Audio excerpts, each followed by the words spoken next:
Vendosja e gurthemelit për ndërtimin e një qerdheje në lagjen Bardhosh të Prishtinës, që duhet të ishte një akt simbolik bashkëpunimi për të mirën e fëmijëve dhe familjeve të kryeqytetit, u kthye në një arenë përplasje verbale mes kryeministrit në detyrë të Kosovës Albin Kurti dhe kryetarit të Prishtinës Përparim Rama.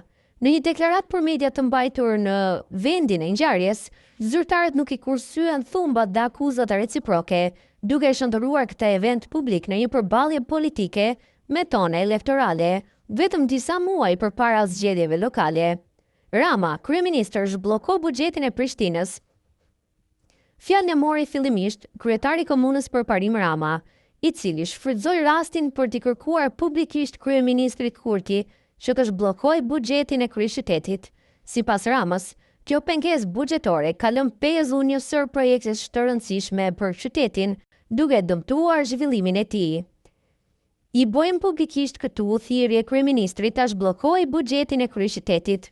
Të takohemi pasi që si jemi takuar ende që 4 vite unë e kryeministri për të mirën e vendit, është fillim i mirë të bëhemi bashkë të grahim procese të mëdha, e jo vetëm këto të vogla për të mirën e qytetarëve, tha Rama, duke nënkuptuar se takimet institucionale kanë munguar gjatë gjithë mandatit të tij.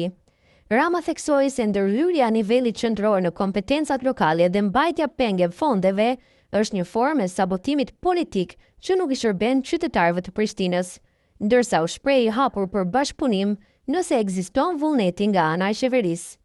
Kurti, pas vjeshtës, Rama të gjej një punë tjetër. Reagimi i kryeministrit në detyrë Albin Kurti nuk vonoi dhe u karakterizua nga një ton ironik dhe sfidues. Ai mohoi akuzat për mungesë investimesh në kryeqytet dhe theksoi se vetëm në fushën e arsimit janë ndarë mbi 12 milion euro. Megjithatë, ai shfrytëzoi rastin për të hedhur dyshime mbi të ardhmen politike të Ramës. Së pari, fëmijët janë të vegjël, por asnjë qerdhe nuk është minore. Nuk mund ta quajmë projekt të vogël. E kam takuar kryetarin disa herë në zyrën time. Janë 12.243.000 euro në fushën e arsimit në kryeqytet. Dhe këtu jemi për fushën e arsimit, jo për çështje të tjera, tha Kurti, duke aluduar se kërkesa e Ramës për buxhet ka një prapavi politike. Për momentin, më impreti i deklaratës së Kurtis ishte komenti për të ardhmen politike të kryetarit të Prishtinës. Ky është një plan shumëvjeçar, të cilin duhet ta bëjmë ndryshe, mbase me dikë tjetër.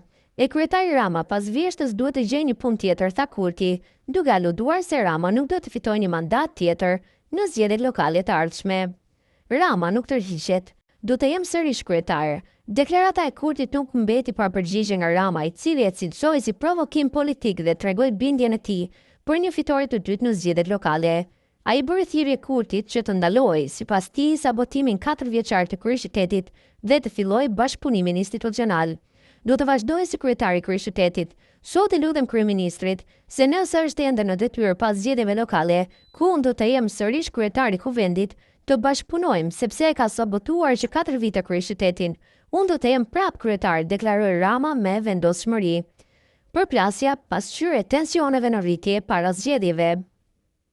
Përplasja mes Kurtit dhe Ramës vjen në një moment kur vendi po i afrohet ciklit të ri të zgjedhjeve lokale, ndërkohë që Prishtina mbetet një nga komunat më të rëndësishme në nivel elektoral dhe simbolik.